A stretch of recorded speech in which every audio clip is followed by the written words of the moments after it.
गळती काढण्याचं महत्त्वाचं आहेच आहे आणि इंजिनियर साहेबांचं सुप्रीम इंजिनियरचं म्हणणं आहे की त्या धरणाला काही धोका नाही आहे त्यांच्या तज्ज्ञ समितीच्या रिपोर्टप्रमाणे, परंतु गळती काढलीच पाहिजे त्यात काही प्रश्न नाही.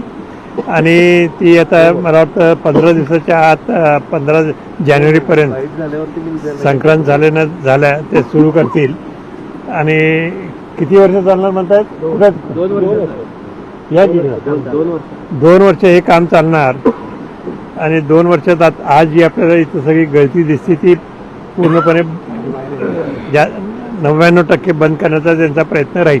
एवढी गळती दुर्लक्ष कुठेतरी झालं म्हणायचं, कारण हे गळतीचं प्रमाण जवळपास 4 ते 5 पट जास्त आहे.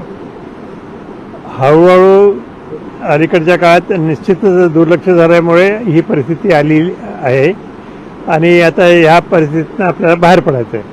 हे गळतीचं प्रमाण जे आहे ते कमी आहे का? कारण याची ग्रॅव्हिटी, आता मी काय त्यातला तज्ज्ञ नाही आहे, परंतु गळती भरपूर आहे आणि गळती काढली पाहिजे एवढं मला माहित आहे. आपण इथल्या पाण्याची टेस्ट देखील, पाणी एकदम स्वच्छ आणि चांगलं आहे. आता कोल्हापूरला देखील ते पाणी कोल्हापूरला हे थेट पाईपलाईननी येतं हे चांगली गोष्ट आहे.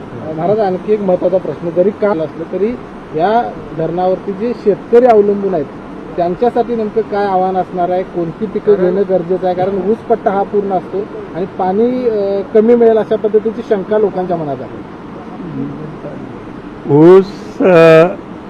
ऊस असं एक पीक आहे की ज्याला सगळ्यात जास्त पाणी लागतं हे खरं आहे, पण इथल्या आपली शेतकऱ्यांची परंपरा आणि शेतीची परंपरा जी आहे ती ऊस करण्याचीच आहे आणि त्यासाठी जे पाणी लागतं ते आता मिळतंच आहे आपल्याला.